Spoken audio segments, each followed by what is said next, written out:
You know that feeling, right? It starts with this incredible spark. A new hobby, a new project, maybe a new idea that just completely takes over your entire world. You are all in. But then, slowly, almost without you noticing, it just fades. Well, in this explainer, we're going to break down exactly why that happens. See, it all starts with that initial spark. You care. I mean, you are deeply, deeply engaged. This new thing, whatever it is, it has your complete attention. And honestly, it feels like nothing else in the world matters. You're not just, going through the motions. You are genuinely captivated. It's exciting. It feels so important. And you get this feeling that this time, this is the one that's going to stick. But then something happens. There's this subtle shift. Something you can't quite put your finger on. It's not like it happens overnight. It's not some big, clear decision you make. It's more like a slow leak, The excitement just kind of drains away. And the thing that once felt so vital, now it just feels distant. So what is going on here? Why does this same pattern happen over and over and over again? Is it just a lack of discipline? Is it you? Well, it turns out there's a really predictable system at play. Okay, so let's start at the beginning with that incredible burst of energy, that moment when something new completely captures our imagination. When you first start something, everything feels fresh and fascinating. Your attention, it's 100% focused on that one thing, and that creates this powerful momentum that just pushes you forward with this incredible force.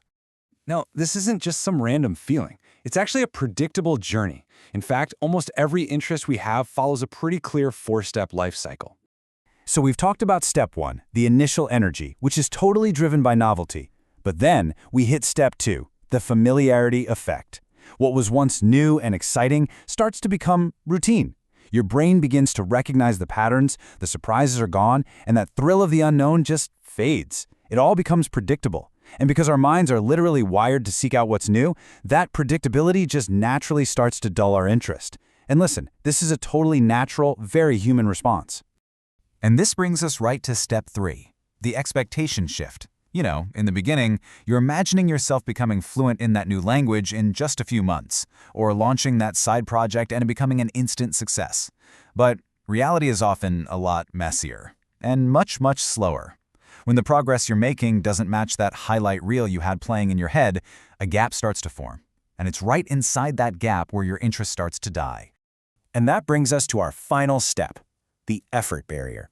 As you keep going, the activity starts to require more consistency, more deliberate effort. It's no longer just about fun and exploration, it's about showing up even when you're not in the mood. And that changes how it feels. It shifts from being something exciting you get to do to something demanding you have to do. So here's the crucial point. When that original interest starts to feel like hard work, our brain instinctively, automatically, starts looking for an escape hatch. Your attention just begins to wander. And where does it go? Well, it moves toward things that offer a better return on your mental investment. Something new and shiny, something that feels a little easier and requires less of a grind. Or, just something more stimulating that gives you that jolt of novelty all over again. This is pretty much what's happening inside your head. The original thing, which once took up all the space, now has to compete for it. It starts losing ground as these new, more appealing options start to take over your focus. Now let's look at how this all comes together, because it's really important to understand that this pattern, this cycle, it's not a personal failing. It is a system. Yeah, when you're caught in the middle of this cycle, it is so easy to blame yourself. You start telling yourself you're inconsistent, that you just lack discipline, that you can't stick with anything. It feels deeply, deeply personal. But that story that you're telling yourself, it is not the whole truth. What feels like some kind of character flaw is actually a very common, very human response to a series of predictable psychological triggers.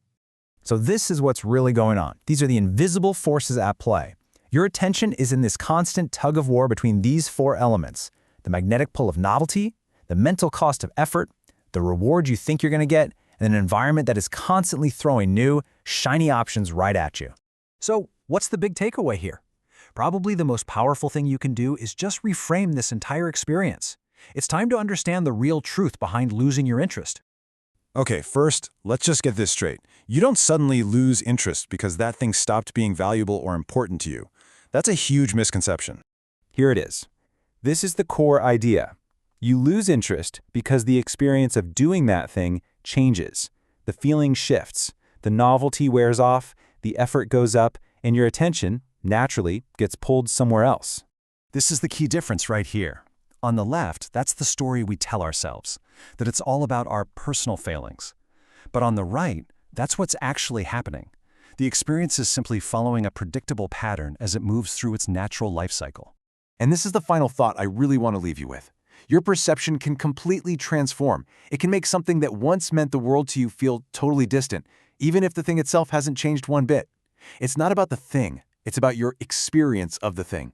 And understanding that system, well, that's the first step to finally learning how to work with it, instead of always fighting against it.